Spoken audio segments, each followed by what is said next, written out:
Okay. So when you picture someone who's really wealthy, what's the first thing that pops into your head? Is it the flashy cars, the super extravagant lifestyle? Well, I've spent more than a decade in the world of finance, and let me tell you, the people with real, honest to goodness, freedom granting wealth, they almost never act the way you'd think. So that begs the question, right? What does genuine wealth actually look like? If it's not the fancy cars and the perfect vacation posts all over social media, then what are the real signs? And the answer is, it's almost certainly not what you think. See, true wealth is usually quiet. It's invisible. You could literally be sitting next to a millionaire at a coffee shop right now and have absolutely no clue. But once you know what to look for, you start seeing these subtle signs everywhere. And that brings us right to the heart of it all in our first section, the wealth you don't see. Now, this slide here really breaks it down. It splits the whole idea of money into two different camps. Over on one side, you've got your visible consumption.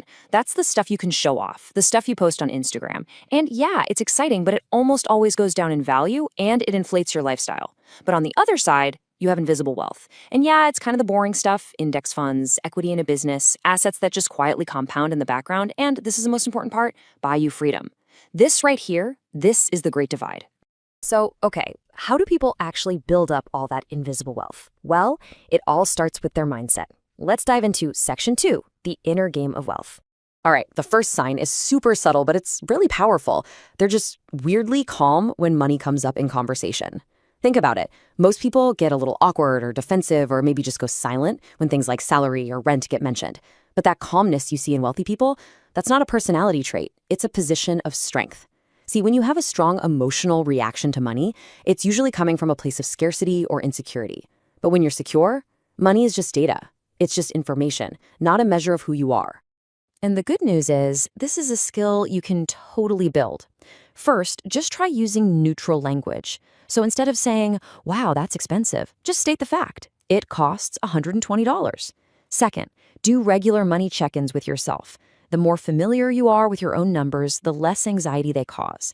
And third, have some low-stakes money talks with people you trust. The whole goal is just to desensitize yourself to the topic. Okay, sign number 2, they are noticeably unhurried when it comes to making big decisions. They don't panic buy when the market is going crazy, and they don't jump into an investment just because of FOMO.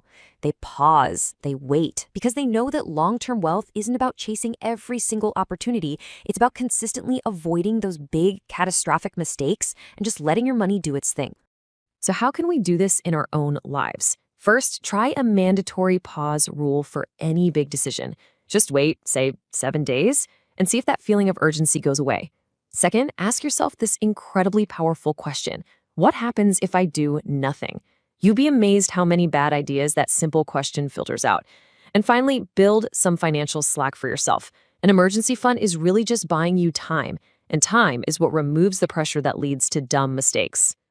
Now, this next one is a huge mindset shift. Sign number 3, they optimize for their time and energy, not just the cost. Look, when you're just starting out, money is your biggest bottleneck, right? But as you get wealthier, you start to realize that your most limited resources are actually your time and your attention.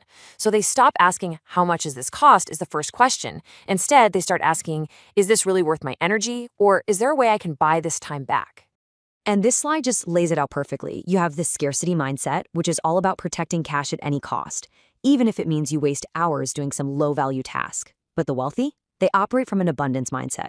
They use their money as a tool to protect their time and their attention, so they can focus on the high-leverage stuff that's actually going to build even more wealth. Okay, so that was the inner game. Now let's talk about how all that thinking translates into the real world, the tangible actions and habits we can actually see. This is section 3, the outer game of wealth. Sign number 4, they spend their money on boring but incredibly effective things. I'm talking about stuff like a really good accountant, quality insurance, systems that save them time, or even just a great mattress. It's not flashy at all. I mean, nobody's posting a selfie on Instagram captioned, just hired a great accountant, feeling blessed, right? But that boring accountant might be the very reason they can retire 10 years earlier. It's all about spending that protects you and frees up your mental bandwidth. So how do we actually do this? First, take a look at your own maintenance spending. Are you investing in the things that keep your life running smoothly before you buy the flashy lifestyle stuff? Second, look for those one-time purchases that can eliminate some ongoing stress in your life.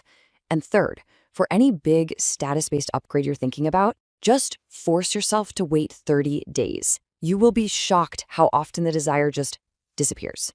This next one, this might be the single biggest wealth builder of them all.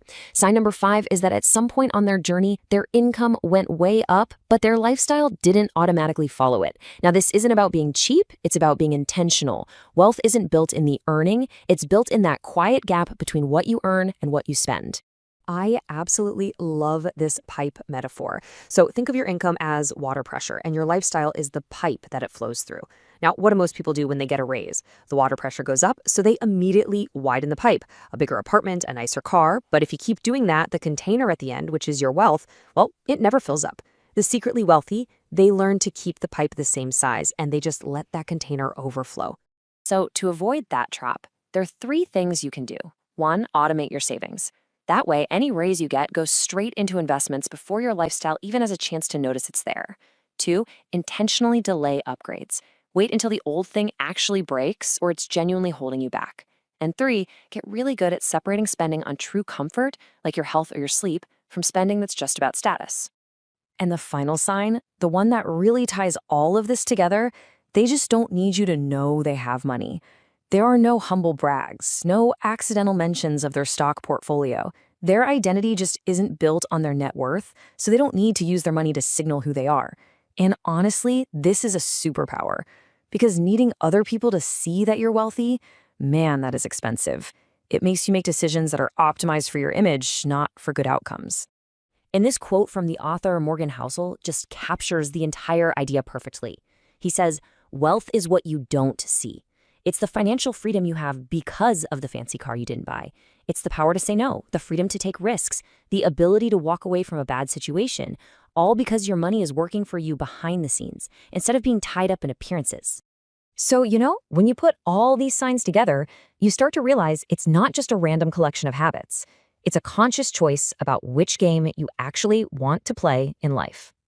Most people, without even realizing it, are playing the status game. The goal there is to impress other people, and it's a zero-sum game. My fancy car only improves my status if you don't have one. But the secretly wealthy, they're playing a completely different game, the wealth game. And the goal here isn't to impress anyone. The goal is to buy your own freedom, and it's a positive-sum game that you're playing against yourself for yourself.